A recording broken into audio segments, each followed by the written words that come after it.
හොඳයි හැමෝටම සුබ දවසක් යාළුවනේ. මම අද ඔයාලට ගේන්න හදන වීඩියෝ එක කොහොමද අපි දවසින් පොල් ඉක්මනටම වේලගෙන හොඳ පිරිසිදු භාවයකින් යුක්තව පොල් තෙල් හිඳ ගන්න පොල් ටික වේලගන්නේ කොහොමද කියලා. මොකද මේ දවස්වල කාලගුණයත් හරි නැහැ. ඒ වගේම ඔයාලට සාමාන්‍යයෙන් විදියට පොල් වේලනවා නම් දවස් 2-3ක් යනවා අවුවේ වේලන්න ගියොත්. ඉතින් ඒක නිසා මේ ක්‍රමය ගොඩාක් ලේසි වෙයි කියලා හිතනවා. ඔයාලා මගේ channel එක subscribe කරලා නැත්නම් දැන්ම subscribe කරන්න. ඉදිරියේදී මේ වගේ videos ගොඩාක් මම ගේන්න බලාපොරොත්තු වෙනවා.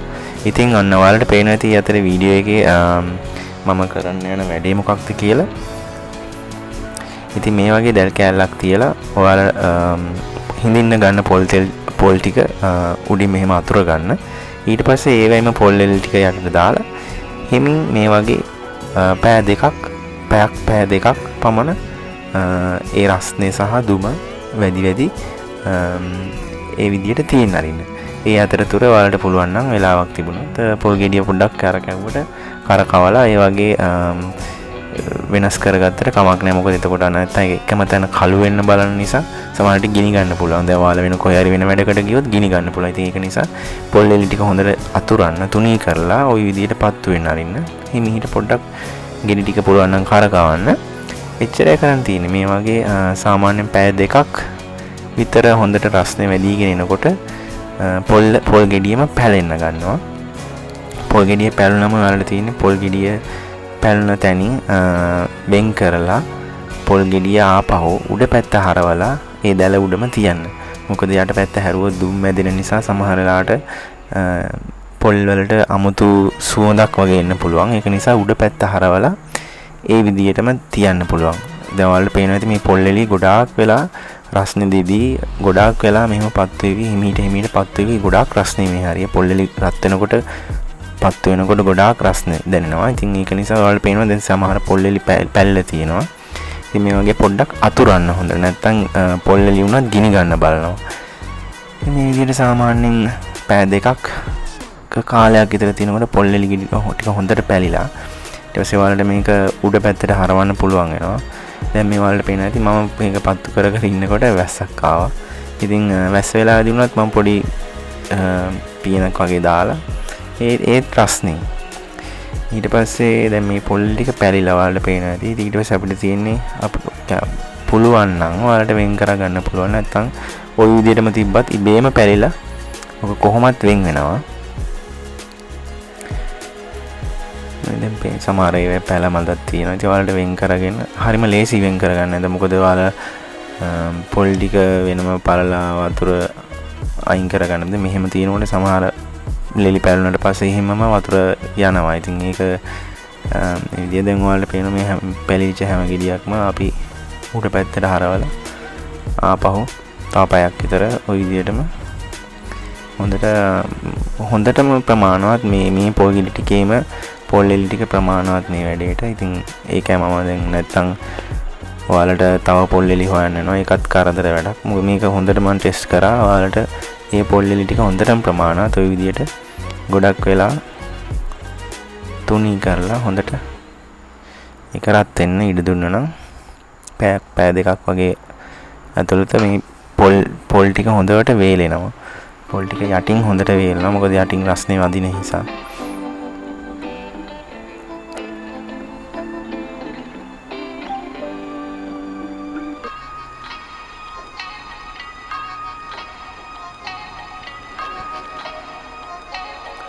හොඳට මතක තියාගන්න පොල් ටික පුළුවන් තරම් උඩ පැත්තට හරවලා තියන්න. මොකද දුම වැදුනොත් සමහරලාට අර අපි පොල් ටික ගන්න හදනකොට සමහරලාට පොල් තෙල් හින්දට පස්සේ රසයේ වෙනසක් එන්න පුළුවන් කියලා හිතෙනවා. මොකද ඒක නිසා පොල් ටික පුළුවන් තරම් උඩ පැත්ත හරවලම තියන්න.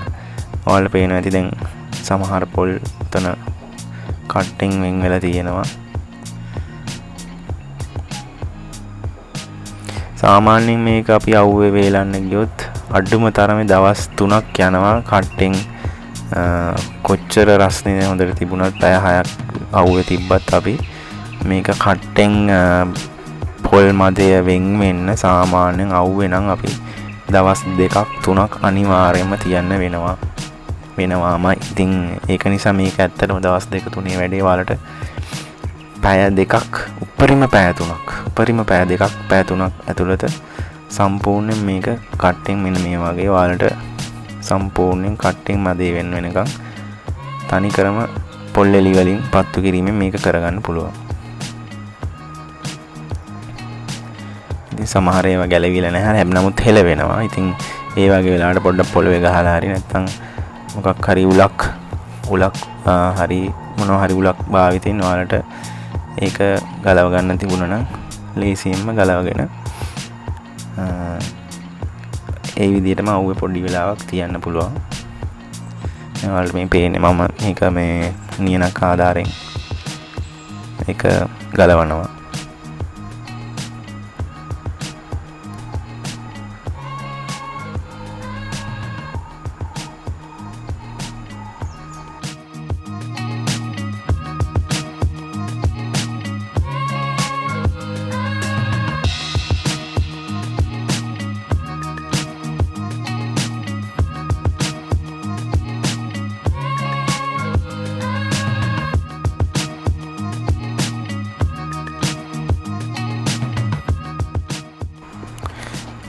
දැන් ඔයාලට පේනවා ඇති මේ පොල් ටික හොඳට වේලිලා තියෙනවා. නමුත් මේක මදි වේලිලා තියෙනවා. ඉතින් ඒක නිසා අපිට වෙනවා මේ හැම පොල් ගෙඩියක්ම අරගෙන නැවත පොඩි කෑලි වලට කපන්න. මේක අපිට ගෙදර කරනවා නම් ඉතින් අතේ මෙහෙම කපා ගන්නත් පුළුවන් අතින්. එහෙම නැත්නම් මේක පොල් හිඳින මෝලකට ගෙනිච්ච නම් එයාලා ළඟ වෙනම මැෂින් එකක් තියෙනවා. මේ කෑලි ටික දැම්මහම කෑලි කැපිලා එනවා. හැබැයි එතකොට මෙහෙම හොඳට හීනියට කැපෙන්නේ නැහැ ඇත්තටම. ඒක නිසා මං හිතන්නේ මේකට ඉතින් මේ ඔක්කොටම අපිට පැයක් යන්නේ නැති දෙන්නෙක් විතර එකතු වුණා නම් මේ ඔක්කොම හීනියට කපා ගන්න පුළුවන්. ඉතින් මෙහෙම කපාගෙන ආයි තව පැයක් විතර අවුව පැය දෙකක් උපරිම පැය දෙකක් වගේ අවුවේ තිබ්බනම් මේක අර මදේ ඇතුළේ ටික හොඳට වේලිලා යනවා. ඉතින් අවුවට දාන්න වෙන්නේ මේ අවස්ථාවට විතරයි ඇත්තටම. දැන් අපි මොකද අමාරුම වැඩේ කරගෙන ඉවරයි. අමාරුම වැඩේ තමයි අර කට්ටෙන් මදේ ගලවගෙන ඒ කොටස වේල ගන්න එක. ඉතින් ඇත්තට ඒක සමහර ඒවා මෙතන වේලිලා ඉවරයි. දැන් ඇත්තටම හොඳටම වේලිලා ඉවරයි. ඉතින් මෙහෙම තහඩු තියෙනවා නම් වැඩිය හොඳයි. තහඩු එකේ දැම්මහම ගොඩක් ඒ තහඩුවත් රත් වෙන නිසා ඉක්මනට වේල ගන්න පුළුවන්. මෙහෙම අතින් අල්ලලා මේක අර බිස්කට් එකක් තරමට කැඩෙනා වගේ බලලා ඔයාලට ඊට පස්සේ පුළුවන්. ඇත්තටම ඉතින් මේකට අපිට දැන් දවසක් ගියේ නැහැ මේ වැඩේට. ඉතින් උදේම වැඩේ පටන් ගත්තා නම් ඔයාලා පැය 3ක් වගේ ඇතුළත පොල් ටික මදෙන් වෙනස් කට්ටෙන් මදේ ගලව ගන්න පොල් එලි උපයෝගී කරගෙන ඒක කරගත්තා. ඊට පස්සේ මේක ලියලා හීනියට මෙහෙම කපලා ඔයාලට අවුවේ දැම්මා. තව පැය දෙකක් වගේ අවුවේ තිබුණා. ඉතින් ඊට පස්සේ ඔයාලට තියෙන මේක මෝලට ගෙනහිල්ලා හොඳට කොටා ගන්න. හැබැයි ගෙනියන්න කලින් හොඳට මෙහෙම බලන්න ඕන. මේක හොඳට වේල්ලාද කියලා බලා ගන්න. ඔයාලට තියෙන්නේ මෙහෙම අරගෙන පොඩ්ඩක් ඒක අර බිස්කට් එකක් වගේ තරමට වෙනකන් හොඳට වේලෙන්න ඕන. එහෙම නැත්නම් අර ඇත්තටම තෙල් ගන්න හොඳටම ගන්න පුළුවන් ප්‍රමාණය අපිට ගන්න බැරුව යනවා හොඳටම වේලිලා නැත්තම්. මොකද සමහර මැෂින් වල අමු පොල් දැම්මම ඒක ඇඹරෙන්නේ නැහැ. ඉතින් එහෙම වෙන්නත් පුළුවන්.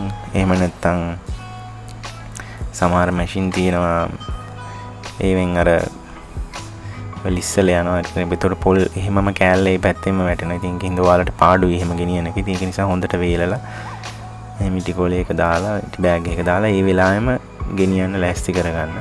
ඉතින් මේ මම ගත්ත පොල් ටිකේ තිබුණා කිලෝ 4.7ක් බර ඒ වේලුවට පස්සේ. ඉතින් අපි මේක මෝලට ගෙනහිල්ලා මේ තියෙන යාලා කියලා ඊට පස්සේ අපිට සාමාන්‍යයෙන් අපිට කිලෝ 4.7ක් කියන්නේ ලීටර් 5කට හොඳටම වේලුනොත් කිලෝ 4කින් 4.5කින් අපිට ලීටර් 5ක් වගේ ගන්න පුළුවන් ප්‍රමාණයක්. හොඳට හැබැයි හොඳ මෝලක කොටන්න ඕන. මෙතන කෙටීම නම් හොඳයි. ඉතින් නමුත් අපිට තව පොඩ්ඩක් වේලුණා නම් මේක මට හිතෙන්නේ අපිට ලීටර් 5ක් ගන්න බැරි වුණා. ලීටර් 4.5ක් වගේ ප්‍රමාණයක් අපේ මේ පොල් 4.7 කිලෝග්‍රෑම් වලින් ගන්න පුළුවන්කම තිබුණා. ඉතින් මම හිතනවා ඔයාලට මේ වීඩියෝ එක ගොඩක් උපයෝගී වෙන්නේ නැති කියලා. ඉතින් ඔයාලත් මේ ක්‍රමේ සාර්ථකද කියලා බලන්න උත්සාහ කරලා බලන්න. ගෙදරම පිරිසිදුවට ඔයාලට පොල් තෙල් හිඳ ගන්න පුළුවන්. මොකද කඩවල වල අපිට ගොඩක් අහන්න ලැබෙන තොරතුරුත් එක්ක ඉතින් ඔයාලට ගෙදරම හදා ගන්න පුළුවන් ලේසියෙන්ම. ගොඩක් ප්‍රමාණ වලට යන්න එපා. පොඩි ප්‍රමාණයකින් පටන් ගෙන බලන්න පුළුවන්ද කියලා. ඉතින් මම හිතනවා හැමෝටම මේක උපයෝගී වෙන්නේ නැති කියලා. try කරලා බලන්න. comments දාන්න ඕන වෙලාවක. Thank you for watching.